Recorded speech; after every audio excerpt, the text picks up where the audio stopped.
है और काफिर को सजा देने की बात है, मगर समझो कि काफिर है कौन, काफिर है कौन।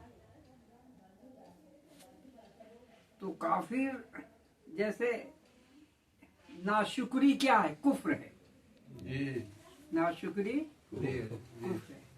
तो बताइए नाशुक्री जब कुफ्र है तो झूठ बोलना कुफ्र है, धोखा देना, चोरी करना, डकैती करना, राजधानी करना, धना करना, ये तो सबसे बड़ा कुफ्र हो गया। और जो कुफ्र करता है वही काफिर है। ये पैगाम हिंदुस्तान में उलमाओं को देना चाहिए ताकि एक नफरत की दीवार हट जाएगी कि कुफ्र करने वाला जैसे हम हैं, जैसे बहुत मुत्तकी और परहेजगार समझते हैं कि हजरत हैं, यहाँ से हम कोई सामान चुरा करके ले जाए तो जाहिर है बहुत दुनिया मुझको क्या कहेगी, पीर साहब तो है और चोर है। तो चोरी करने वाला ही चोर है, जो चोरी करेगा वो चोर होगा। तो जो चोरी करेगा उसको सरकार सजा देगी कि नहीं देगी, जो डकैती करेगा सरकार उसको सजा देगी कि नहीं। तो जब एक आम बात है कि सरकार सजा, तो इसलिए अल्लाह ताला ने जो है जो कुफ्र करता है वही काफिर है, उसके लिए वो सजा है। और उसी के साथ हुक्म है कि जिहाद करो ताकि वो रास्ते पे आ जाए। तो देखिए जहन में बात आई। फिर एक लोग खाने के लिए आता है मुर्गा वगैरह जो है, पनीर वगैरह ये सब, तो हम तो पनीर वगैरह सब्जी वगैरह दाल वगैरह खाते हैं, मुर्गा खाते नहीं हैं। तो वो लड़का कहता है अरे मियाँ जी सब तो खूब गोश्त खाते हैं और तुम नहीं खाते हो। तो कहा कि देखो अब सामने में बदनाम तो हो मियाँ जी है, खाते हो तुम। इस दो बात से वो इतना करीब हो गया। इसलिए बहुत जरूरी है इस कुरान के मफहूम को समझिए। और काफिर, अच्छा हम झूठ बोलते हैं, हम सब कुछ करते हैं मगर हम काफिर नहीं।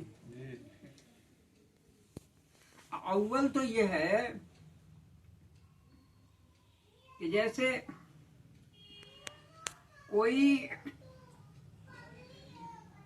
जैसे हम गैर कहते हैं, मैं हकीकी मानूंगा गैर नहीं, वो गैर नहीं है। इसलिए कि हुजूर सल्लल्लाहु अलैहि वसल्लम ने फरमाया कि हर बच्चा फितरत इस्लाम पे पैदा होता है। हेलो साहब, हर बच्चा फितरत इस्लाम पे पैदा होता है। तो जब हर बच्चा फितरत इस्लाम पे पैदा होता है तो गैर कैसे हो। फिर हुजूर सल्लल्लाहु अलैहि वसल्लम ने फरमाया कि मन नूरिल्लाह खल्क मिन नूरी, मैं अल्लाह के नूर से हूँ, सारी कायनात मेरे नूर से। तो सब उसी नूर से है।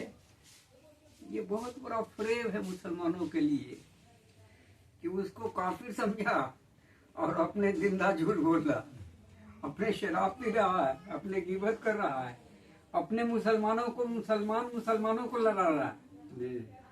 अरे कोई छुपी बात नहीं है। आप देखिए दूसरे मवालिक में मस्जिद है, उस पर बमबारी हो रही है, बच्चे हलाक हो रहे हैं।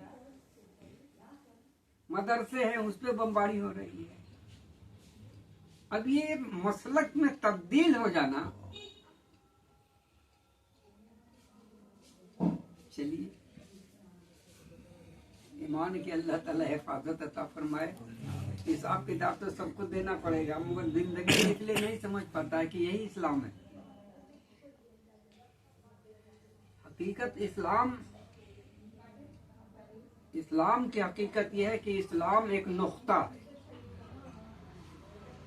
इस्लाम एक बीज है। सिर्फ एक नुक्ते और बीज को, जैसे कि एक बीज है उसकी परवरिश औरत करती है तो बेशक नहीं वैसी अता करती है।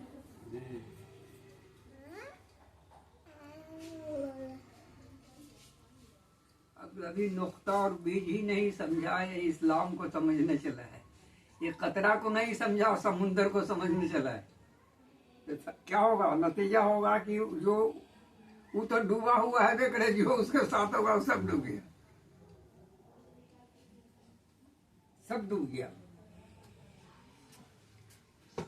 अब दावा तो जैसे है ना कि कुरान मुकद्दस है,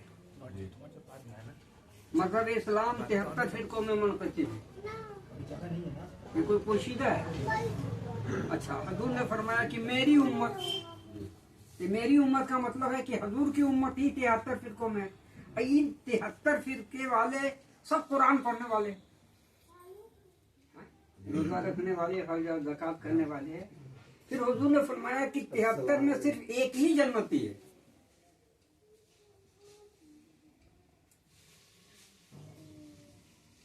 अब बताओ,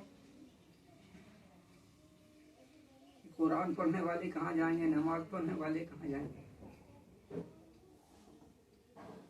इसलिए बहुत बारीकी से इस्लाम को समझिए, और समझना हो तो किस मर्द फकीर से समझिए इस्लाम को, और उसकी सोबत अख्तियार कीजिए। तो इस्लाम तो एक आईना है, मिसल एक समुंदर है, एक सूरज है, जैसे वो सारी कायनात को एक सूरज जो है रोशन करता है, इसी तरह औलियाए कामिलीन कहीं भी रहे, एक रहे, रोशन कर रहे हैं आफ्ताब की तरह। अस्सलाम वालेकुम।